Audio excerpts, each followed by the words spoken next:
जय हिंद दोस्तों, स्वागत है आप सभी का अपने परिवार सृष्टि स्टडी सेंटर में। मैं सुमन। आज के इस वीडियो सेशन में हम बैंक से संबंधित कुछ छूटे हुए प्रश्नों पर चर्चा करेंगे, जिसमें मुख्य रूप से दो टॉपिक और एक विविधि के रूप में आपका छूटा हुआ था, जिसमें हम भारतीय मुद्रा का प्रतीक चिन्ह, टकसाल और विविधि से कुछ रिलेटेड प्रश्नों के बारे में जानने का प्रयास करेंगे। तो चलिए हम शुरू करते हैं। जैसे बैंक था, हम लोग का चल ही रहा था। आज का एक तीसरा वीडियो है बैंक से रिलेटेड, जिसमें हम भारतीय मुद्रा का प्रतीक चिन्ह हमें देखना है। भारतीय मुद्रा का प्रतीक चिन्ह नया हाल ही में जारी किया गया है 2010 ईस्वी में। इस प्रतीक चिन्ह को जारी करने वाले व्यक्ति डॉक्टर उदय कुमार थे। इनका संबंध किस आईआईटी से रहा है? तो आईआईटी मुंबई से पढ़े थे और उन्हीं के द्वारा भारतीय मुद्रा का नया प्रतीक चिन्ह जो आपका ये है दिया गया उनके द्वारा। ये कब दिए थे? तो 15 जुलाई 2010 ईस्वी को दिए थे। ठीक है। इसके बाद इनका नाम क्या था? तो डॉक्टर उदय कुमार थे, आईआईटी मुंबई से पढ़े थे। इसके बाद भारत जो है रुपए का प्रतीक चिन्ह देने वाला विश्व का 5वां देश बना है। तो 5वां देश बना, तो 4 और अन्य देश है जिनका प्रतीक चिन्ह के रूप में एक है। तो आपका पहला अमेरिका है, एक आपका ब्रिटिश पाउंड यानी ब्रिटेन का है। अमेरिका का मुद्रा आपका डॉलर के रूप में आता है। ब्रिटिश पाउंड का मुद्रा आपका स्टर्लिंग के है। जापान का मुद्रा येन है और फिर आपका यूरोपीय देश, यूरोप का मुद्रा आपका यूरो है। तो यह 5 भारत देश को मिलाकर के 5 देश बना जो आपका मुद्रा का प्रतीक चिन्ह देने का काम किया गया है। अब हम देखते हैं इसके बाद टकसाल। टकसाल क्या होता है? टकसाल अर्थात कहने का मतलब जहाँ सिक्का का ढलाई होता है उसी को टकसाल के नाम से जाना जाता है। तो टकसाल भारत में मुख्य रूप से आपका 4 है। ये आपका पहली बार मुंबई में स्थापना किया गया था 1880 ईस्वी में। उसके बाद कोलकाता में चालू किया गया था 1903 ईस्वी में। समझ रहे हैं? इसके बाद हैदराबाद में 1950 ईस्वी में और नोएडा में 1989 ईस्वी में टकसाल का स्थापना किया गया था। अब देखिए टकसाल में आपका मुंबई और कोलकाता जो है वहाँ पे सिक्का को ढालने के अलावा पदक को भी ढाला जाता है। मुंबई और कोलकाता में सिक्का के अलावा पदक भी ढाला जाता है। अब हम उसके बाद देखते हैं विविधि के रूप में कुछ प्रश्न देख लेते हैं। अब ये आपका बहुत इंपॉर्टेंट टॉपिक है आपका जो विविधि के रूप में हुआ। जैसे आरबीआई का वित्तीय वर्ष जो होता है, एक वित्तीय वर्ष 1 जुलाई से प्रारंभ होता है और 30 जून तक समाप्त होता है। आरबीआई का वित्तीय वर्ष 31 जुलाई से 30 जून तक होता है। ठीक उसी तरह से आपका भारत सरकार का जो वित्तीय वर्ष हुआ 1 अप्रैल से 31 मार्च होता है। ठीक है। 1 जुलाई से 30 जून आपका आरबीआई का वित्तीय वर्ष हुआ और 1 अप्रैल से 31 मार्च तक भारत सरकार का वित्तीय वर्ष होता है। ठीक है। अब उसके बाद देखिए एक वित्तीय वर्ष में अधिकतम आरबीआई द्वारा कितना रुपया तक का मतलब कितना रुपया जारी किया जा सकता है, छापा जा सकता है? तो 10,000 करोड़ रुपया एक वित्तीय वर्ष में, मतलब 1 साल के अंदर 10,000 करोड़ तक ही छापा जा सकता है आरबीआई द्वारा। और यह जो नोट छापा जाता है वो न्यूनतम आरक्षण प्रणाली के तहत छापा जाता है, मतलब कम से कम नोट को छापा जाने का काम किया जाता है।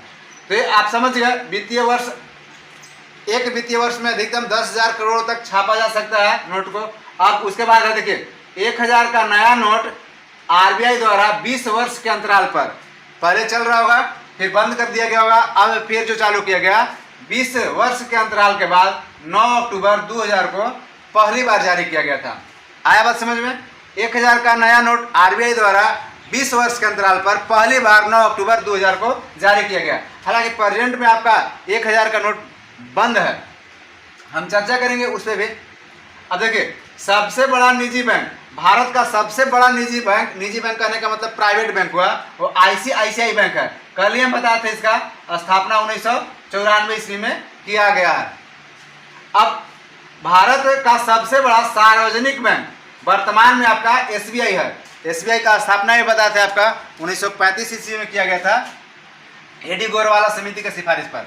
अब उसके बाद है आपका भारत की सबसे बड़ी म्यूचुअल फंड कौन सा है? तो आपका यूटीआई है, भारतीय यूनिट ट्रस्ट जिसको बोला जाता है, इसका गठन आपका 1964 में किया गया था।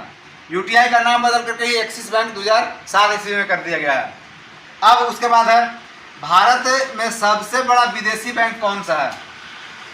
विदेशी बैंक भी है भारत में, जिसमें सबसे बड़ा विदेशी बैंक का अगर बात किया जाए तो स्टैंडर्ड चार्टर्ड बैंक है।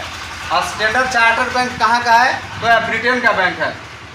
भारत का सबसे बड़ा विदेशी बैंक स्टैंडर्ड चार्टर्ड बैंक है। और भारत में सबसे ज़्यादा शाखा वाला विदेशी बैंक कौन सा है? तो A&Z ग्रीनलैंड बैंक है। भारत में सबसे अधिक शाखा वाला बैंक A&Z ग्रीनलैंड बैंक है, ठीक है। और सबसे बड़ा विदेशी बैंक स्टैंडर्ड चार्टर्ड बैंक है। और वर्तमान में भारत का सबसे बड़ा बैंक कौन सा है? भारत में सबसे बड़ा बैंक कौन सा है? तो आपका सार्वजनिक क्षेत्र में SBI और प्राइवेट या निजी क्षेत्र में आपका ICICI बैंक है। अब हम बात करते हैं भारत में सबसे ज़्यादा शाखा वाला बैंक कौन सा है? जो भारतीय बैंक है वो आपका SBI है। आप इस चीज़ को अच्छा से समझ गए। विदेशी बैंक जो सबसे बड़ा बैंक है आपका स्टैंडर्ड चार्टर्ड बैंक हुआ। विदेशी बैंक जिसकी शाखा भारत में सबसे ज़्यादा है वो आपका A&Z ग्रीनलैंड बैंक है।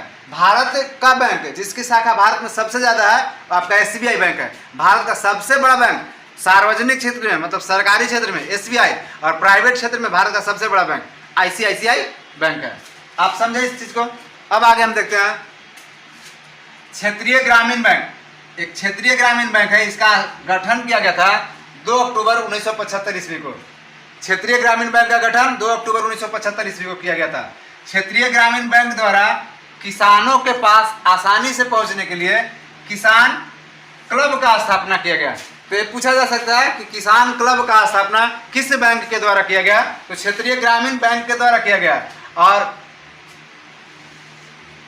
ये आपका क्षेत्रीय ग्रामीण बैंक की स्थापना की संस्तुति किसके द्वारा किया गया था? तो खुसरो समिति द्वारा दिया गया था। खुसरो समिति के द्वारा दिया गया था। आप इस चीज को भी ध्यान में रखिएगा। अब हम बात करते हैं ATM का। ATM प्रणाली विश्व में पहली बार कहाँ आया, किस बैंक के द्वारा चालू किया गया? पहले देख लेते हैं। ATM जो होता है इसका फुल फॉर्म होता है automated teller machine. Automated teller machine हुआ। इसके जनक जो ATM के जॉन शेफर्ड बोनार्ड हैं। ATM के जनक कौन हुए? जॉन शेफर्ड बोनार्ड हुए। अब ATM जो पहली बार आया था तो पहली बार विश्व में आएगा, फिर इसके बाद भारत में आया। तो विश्व में पहली बार ATM लंदन में आया था। कब? 1967 ईस्वी में। और किस बैंक में लगाया गया था? तो बार्कलेज बैंक ब्रिटेन में लगाया गया था। आप इस चीज़ को अच्छा से समझिएगा। ATM विश्व में पहली बार लंदन में आया 1967 ईस्वी में। किस बैंक में लगाया गया? बार्कलेज बैंक ब्रिटेन में लगाया गया। अब ATM को भारत में भी लाया गया। भारत में वर्ष 1987 ईस्वी में आया HFBC बैंक के द्वारा। HFBC बैंक में उसे लगाया गया। HFBC बैंक कहाँ था? तो आपका मुंबई में है। तो भारत में ATM का पहली बार विकास किस जगह हुआ? तो मुंबई में हुआ। किस वर्ष हुआ? 1987 ईस्वी में हुआ। आप इस चीज को समझें। अब हम आगे देखते हैं देश का पहला तैरता ATM कहाँ लगाया गया था? तो कोची में लगाया गया। तैरता ATM कहने का मतलब स्टीम पे ATM को लगाने का काम किया गया है। तो तैरता ATM के नाम से प्रसिद्ध है। किस बैंक के द्वारा इस ATM को लगाया गया था? तो SBI बैंक के द्वारा लगाया गया था, ठीक है। अब उसके बाद रूस द्वारा भारत में खोला गया पहला बैंक कौन सा था? तो इनकम बैंक था। कहने का मतलब कि रूस भारत में बैंक खोलने की इच्छा जताए तो पहला बैंक इनकम बैंक को खोला। और कहाँ पे खोला? तो दिल्ली में खोला। अब इसमें एक चीज़ और आता है कि SBI की शाखा पहली बार विदेश में किस देश में खोला गया? तो चीन में खोला गया था। ये चीज़ इसमें हालांकि मेंशन नहीं किया गया, आप ध्यान पे रखिएगा इसको। अब देखिए यहाँ पे नोट जारी करने की जो प्रणाली होता है RBI द्वारा, वो न्यूनतम आरक्षण प्रणाली के तहत नोट को जारी किया जाता है। अभी हम जस्ट बताया न्यूनतम आरक्षण प्रणाली कहने का मतलब वर्ष में कम से कम नोट जारी किया जा सकता है और एक वर्ष में अधिकतम 10,000 करोड़ तक जारी किया जा सकता है, उससे अधिक नहीं जारी किया जा सकता है। अब देखते हैं भारत में पहली बार कागजी मुद्रा का प्रचलन जो हुआ था 1861 ईस्वी में हुआ था। कहीं कहीं बुक में ये आपका 1862 देता है, तो आप इस चीज़ को ध्यान पे रखिएगा। इसके बाद रुपए को चालू खाते में पूर्ण परिवर्तनीयता कब घोषित किया गया था? तो 29 अगस्त 1994 ईस्वी को किया गया था।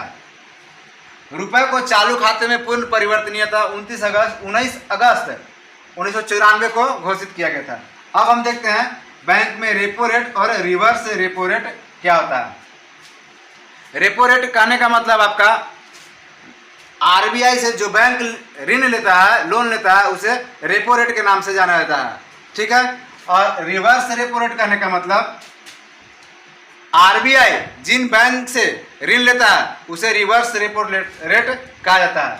मतलब ये आरबीआई ऋण दिया, आरबीआई ऋण दिया तो आपका रेपो रेट हुआ, और आरबीआई ऋण लिया अन्य बैंकों से तो आपका रिवर्स रेपो रेट होता है, ठीक है।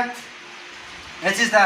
अब हम देखते हैं आरबीआई द्वारा 20 रुपये का नया सिक्का जारी करने का घोषणा किया गया है। 20 रुपये का नया सिक्का जारी करने का घोषणा आरबीआई के द्वारा किया गया है। यह कितना बहुभुज वाला होगा? तो 12 भुजा वाला यह नया 20 रुपये का जो सिक्का है वो होगा। अब आरबीआई का आधिकारिक प्रतीक चिन्ह क्या है? तो आरबीआई का आधिकारिक प्रतीक चिन्ह जो है रॉयल बंगाल टाइगर है। आधिकारिक प्रतीक चिन्ह रॉयल बंगाल टाइगर और ताड़ का पेड़ है। ताड़ का पेड़ और रॉयल बंगाल टाइगर है, यह आरबीआई का प्रतीक चिन्ह है। अब हम इसमें देखते हैं एक चीज और, विमुद्रीकरण क्या होता है और अवमूल्यन क्या होता है, ठीक है। विमुद्रीकरण कहने का मतलब आप ठेठ हिंदी में इसको समझ सकते हैं, नोटबंदी, ठीक है।